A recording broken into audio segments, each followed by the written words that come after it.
Hello, and welcome to another episode of Unsolicited with Faith.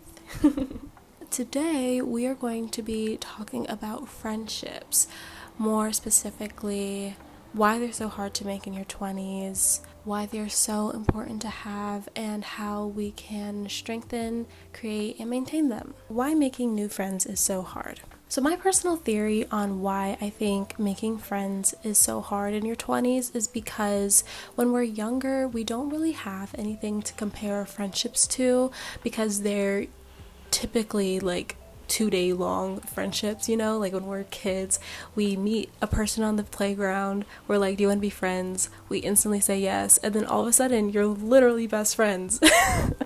It's so easy.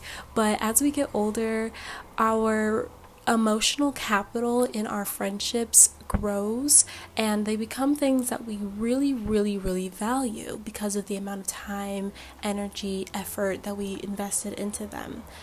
And then once we have to realize we need to start over and create that kind of friendship again, the feeling can feel really daunting and it kind of prevents us from wanting to branch out and try new relationships. However, this doesn't necessarily need to be true. There was an article posted by Harper's Bazaar that references this other research article from the Journal of Social and Personal Relationships that says it only takes about 200 hours of time spent together in order to develop this best friend-like bond with another person. And granted, these hours do need to be meaningful, so you should be laughing, talking, bantering with this person while you're doing that, and explains why the person that you've been sitting across with for the past 3 years at work isn't your best friend because you're not engaging in a way that is meaningful. However, I think this is a really comforting thought that your best friend could literally be approximately 200 hours away from you, which seems like not that long amount of time if you think about it. It's only about, I think, 8 1/3 a day, according to the article. I also think that with the topic of this loneliness epidemic growing and the concept in itself becoming more relevant in our everyday lives, influencers and people online have really been capitalizing off of the other people's loneliness by romanticizing it and even making it seem like friendships are not valuable and are the very thing that are holding you back from achieving your goals and ambitions. This is one creator that would often come up on my feed last year especially. I'll try to insert a video here.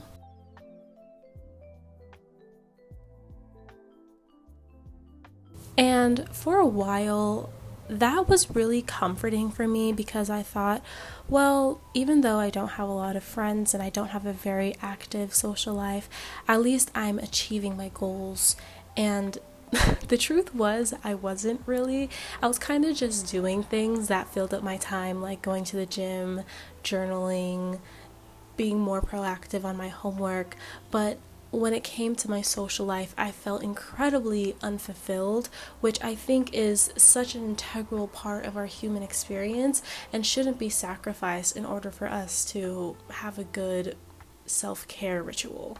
Additionally, this idea that being a lone wolf is going to get you ahead of the game could not be more far from the truth, especially for young women and young women of color. The importance of platonic relationships. So I found a 3-year longitudinal study done and posted by Boston College that showed that female friendships were really integral to women in college for their self-authorship and self-identity formation. And this information isn't necessarily new. I think we all kind of know that our friends are the people who kind of help us figure out who we are on the inside. And also there's a ton of research out there that shows that friendships are not only beneficial just for your interpersonal life or your emotional life, but also for your career and your financial life as well.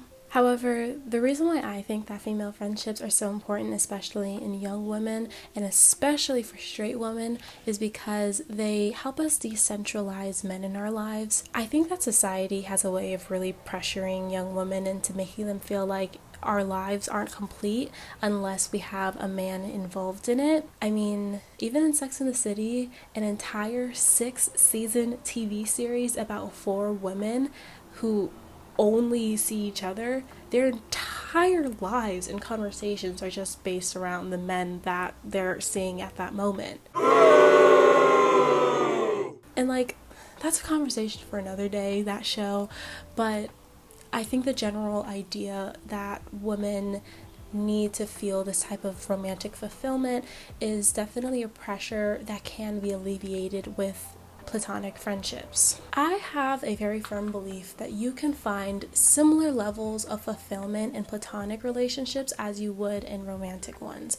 No, it's not going to look the same or even feel the same, but I do think that they can be a great way for us to practice what it's actually like to be in healthy romantic relationships, as well as prevent us from jumping into toxic relationships just because we feel lonely or need someone to talk to. I think a lot of times girls and young women get in relationships with young men because they do want that validation and admiration that feels really good from a partner, but you can also get that from a friend, and sometimes it is even more genuine. On the note of platonic relationships having the ability to feel fulfilling in a non-romantic way, I really like what one of the participants in this Boston College study said when she was talking about her friends.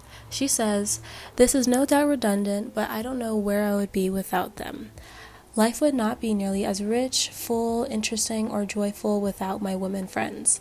They never cease to amaze me with their intelligence, wisdom, maturity, selflessness, humor, strength, character, and kindness. And they always throw me a rope when I am in over my head." Now tell me that doesn't sound romantic. Like, even though she's just talking about her friends, you can hear the genuine love and appreciation she has for them, and that just makes me feel really good inside, all warm and fuzzy. So how do we create these more fulfilling relationships in our lives? I think it's important to note that you don't have to go out and look for a new best friend. You can instead just invest more in the relationships that are immediately around you. That can be a coworker or a person in one of your classes or a club that you're in, or even just someone that you see a lot at the coffee shop that you go to. And yes, this can be scary, but I think it's a really good way to build community with the people that are immediately in front of you instead of looking around for someone that isn't even there. One way that I think you can strengthen and maintain these relationships is just by initiating things. Whether it be a hangout or even a cute little friendship date, showing that you want to hang out with this person is always a good way to get their attention and make them feel wanted and appreciated. This is also a reminder that if you're the friend who's always waiting for your friend to initiate plans, to go ahead and let it be your turn. You don't have to do it every time. It's just important that you reciprocate at least some of the time. I also think that physical touch is another one that people kind of overlook when they think of trying to show love to their friends. To me, physical touch is something that everyone needs, and I don't think it's a privilege that should be exclusive to your partner. I think that this is another way that people get trapped in toxic relationships, is that they are actually getting the physical touch that every human needs, that they don't get from anyone else in their life, and they're scared that if they walk away from that person, they're going to be walking away from that need as well. But if you regularly are touching other people and the loved ones in your life, then you don't depend on this one person to provide you with that thing. And physical touch also, on another note, doesn't just need to be for your friends or your partners. It should also be for your family and your loved ones, and especially your grandparents, because as we get older, the less that we're touched, which is such a sad thing to me, and it's a great way to show that you love someone. And yeah, so just go hug your grandma or your granddad, because they're not going to be there forever. Now, this one might be one some people don't agree with, but I think that showing up for your friends financially and investing in them financially is a really good way to strengthen that bond, whether it be just investing a little bit more in their birthday present, or around Christmas time, or when you guys are both out to eat and you pay for their meal or their coffee. Things like this is just such a cute way to show your love for someone, and I think it's something that I would want my romantic partner to do for me, so I would want to practice doing that for my friends as well. And then my last bit of advice for how to have these more fulfilling friendships is just simply having the mentality that friendships are really worth investing in. And to close off this video, I'm going to be ending with this quote that I got from Greater Good magazine. Don't wait for a calamity to rock you into realizing friendship is priceless. Engrave friendship on your list. Make being a good friend a part of who you are, because a deep and true core that needs to belong lies within us all. Yeah. I really like that quote. It resonates with me a lot, and I feel like being a good friend really is such a big flex, and it's something that we should all be ingraining more into our it girl main character characteristics. And yeah, that's the end of today's video. I really hope you guys enjoyed. This is my first time reading off of a script that I created. I don't know if I like this format, but it's something that I wanted to try out. Let me know what you guys think. But yeah, go ahead, tell a friend that you love them, give them a hug, and I love you all. Thank you so much for supporting me, and I'll see you next time. Peace. Okay, I can't do a regular outro, whatever. Okay, bye-bye.